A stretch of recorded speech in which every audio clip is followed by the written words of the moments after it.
নমস্কার, দেখছেন কলকাতা টিভি। আপনাদের সঙ্গে আমি মধুবন্তী। শুরু করছি জেলার সারাদিনের শুরুতেই যে খবরে নজর রাখবো। আপনারা জানেন যে আজকে ঋতুপর্ণা সেনগুপ্ত তিনি তৃতীয়বার নোটিশ পাওয়ার পর আজ ইডি দফতরে যান এবং সেখানে 5 ঘন্টা তাকে জিজ্ঞাসাবাদ করা হয়। তিনি যা যা নথি চাওয়া হয়েছিল ইডির পক্ষ থেকে সমস্তই জমা দিয়েছেন এমনটাই জানান।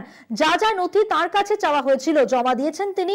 ঋতুপর্ণা সেনগুপ্ত আজকে ইডির জিজ্ঞাসাবাদের পর যখন বেরিয়ে আসেন জানান সাংবাদিকদের মুখোমুখি হয়ে।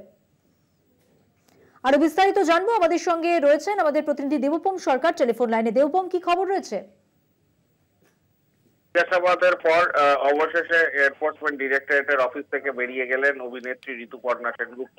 তাকে আজকে ইডি তলব করেছিল দ্বিতীয়বার সমনের জন্য এবং দ্বিতীয়বার সমনেতে তিনি সাড়া দিয়ে আজকে বেলা 1টার সময় সিটিও কমপ্লেক্সের ইডির দপ্তরে আসেন। সঙ্গে ছিলেন তার আইনজীবী এবং প্রায় 5 ঘন্টা ইডি সূত্রে খবর প্রায় 4.5 ঘন্টা তাদেরকে জিজ্ঞাসাবাদ করা হয় এবং তারপরে তার যে বয়ান রেকর্ড করা হয়, বয়ান রেকর্ডে তারা লিখিত আকারে নেন। এর পাশাপাশি যে টাকাটা ঋতুপর্ণা সেনগুপ্তর অ্যাকাউন্টে গিয়েছিল সেই অ্যাকাউন্টের হিসেব কিন্তু তিনি বুঝিয়ে দিয়েছেন, এমনটাই তিনি দাবি করেছেন সংবাদ মাধ্যমের সামনে। এবং তিনি কোঅপারেট করেছেন, যে কোঅপারেশনের ফলে ইডি তদন্তকারী অফিসাররা যেরকম সন্তুষ্ট সেরকম তিনিও সন্তুষ্ট। তিনি সব রকম কোঅপারেট করেছেন এমনটাই তিনি জানিয়েছেন ইডি সংবাদ মাধ্যমকে। তোমাকে বলে রাখি যে কেন তিনি টাকা নিয়েছেন বা কি বিষয়ে তিনি টাকা নিয়েছিলেন, কোর্ট থেকে টাকা এসেছিল, এই বিষয়তে প্রশ্ন করা হলে তিনি এই প্রশ্নগুলি এড়িয়ে যান এবং ইডি সূত্রে এখনো যেটা জানা যাচ্ছে যে তার যে বয়ান, সেই বয়ান তারা খতিয়ে দেখবেন এবং খতিয়ে দেখার পর তারা সিদ্ধান্ত নেবেন যে ঋতুপর্ণা সেনগুপ্তকে আবারও তলব করবেন কিনা। কিন্তু এখনো পর্যন্ত ঋতুপর্ণার বক্তব্য অনুযায়ী তিনি যে টাকার হিসেব যেটা বলা হচ্ছিল সেই হিসেবের কি কোথা থেকে টাকা এসেছিল এবং কি করতে খরচা হয়েছে সেটা তিনি তাদের আধিকারিকদের, ইডি আধিকারিকদের জানিয়ে দিয়েছেন। একটা বিষয় দেবপম জানতে চাইবো যে যে নথি তার কাছে চাওয়া হয়েছিল তা তিনি দিয়েছেন এমনটাই তিনি দাবি করেছেন। কি বিষয়, কোন সংক্রান্ত নথি তার কাছে চাওয়া হয়েছিল সে বিষয়ে কিছু কি আলোকপাত করেছেন?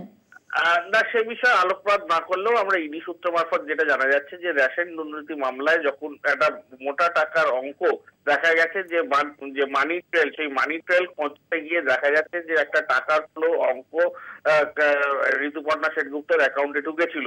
এখন প্রশ্ন হচ্ছে ঋতুপর্ণা সেনগুপ্ত সেই অ্যাকাউন্ট থেকে কেন টাকা নিয়েছিলেন।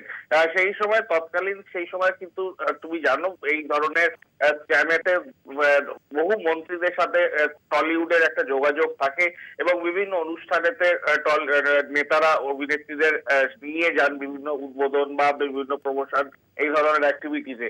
কি কারণে তার সাথে ঋতুপর্ণা সেনগুপ্তর অ্যাকাউন্টে টাকা গিয়েছিল সেটা এখনো স্পষ্ট না হলেও মোটা টাকার অঙ্ক কিন্তু ঋতুপর্ণা সেনগুপ্তর অ্যাকাউন্টে ঢুকেছিল।